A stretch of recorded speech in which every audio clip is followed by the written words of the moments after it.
everywhere in the world. At any point, you can use your ship and go in the water, you can swim, dive, you can go on land, come back. It's always there, it's always on the map. The game is called Odyssey, and of course we're modeling ourselves on the voyage of Odysseus, and you're exploring the Aegean Sea. It doesn't take place at the same time, but it's the same experience that we're trying to give to the player. And Naval is a huge important part of that. Also, the map is huge, I mean, really big. The sea needs to be seamless because this time it's open everywhere around you. So we had to do a lot of tech on that, making sure that the shorelines where you could see like the waves coming and dying on the beaches. You have a lot of big waves when you go far away in the ocean.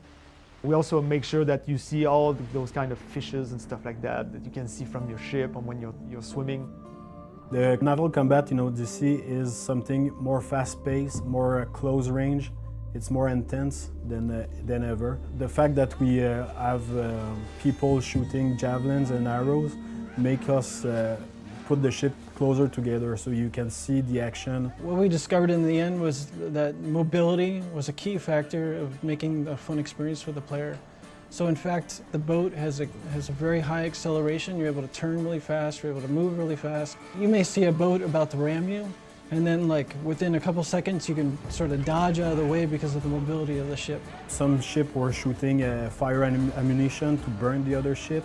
The most important tactic was the ramming and the cleavings. Yeah, and of course cleaving a ship is advantageous to the player because it's going to give him more life, more resources. So you're always looking for that opportunity to cleave a ship, not only for the spectacular nature of it, but also as a gameplay, it benefits the player. During those times, the ship was able to board and kill the remaining crew. And after that, loot the treasure on the ship because there's a bunch of chests. The bigger the ship is, the bigger the rewards are. So every time you sunk a ship, in fact, there's like chests that are being released in the ocean. You can dive and try to hunt them. It's pretty interesting. And if you go too far in the water, you might encounter some sharks also. So it's pretty hard to kill. There's definitely going to be some unique ships on the water, some unique challenges. When you first encounter these ships, if you're a low level, you're going to learn to run away quickly. As you get stronger, your ship is going to get stronger. But beyond that, there's upgrades that you're going to need to apply to your ship. So upgrading the arrows, the javelins, how much ramming damage it can do, how many lieutenants you can have on the ship, how strong the hull is, if you can shoot fire with your arrows or javelins. So there's a lot of upgrades to the ship that will make it more powerful.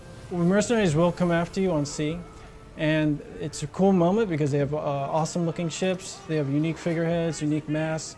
When the player gets into combat with these guys, you could also board them. And so you can fight the mercenary like hand to hand on the deck of his ship, and hopefully you can even Sparta kick him off the deck. And this is like a way cooler moment to take out a mercenary in the game. They can also customize the ship how they want in terms of who they want to recruit and the perks they will want to have on the ship, so to create a synergy between upgrades and perks to build the way they want to play. You can recruit lieutenants from people in the world, be they individual weak archer, or if you want to find the best mercenary in the world, you can go knock that person out, pay them, convince them to join your crew. I want you to be with me when I do. They can be coming from missions, or you can also choose to find ones that have like good perks. They're going to give you more weapons, they're going to give you better armors, they're going to give also like crazy perks on your ship, like boosting speed and having more stamina. So they're changing almost every kind of part of your boat, in fact. So every one of them is very different. And then when you buy a certain ability, you can call them into combat for you and either create a distraction or you can go join them in the fight. Their destiny. So the sea shanties, we have a couple at the beginning of the game that are available, and the more you progress in the game, you will unlock some sea shanties that will be about your Odyssey.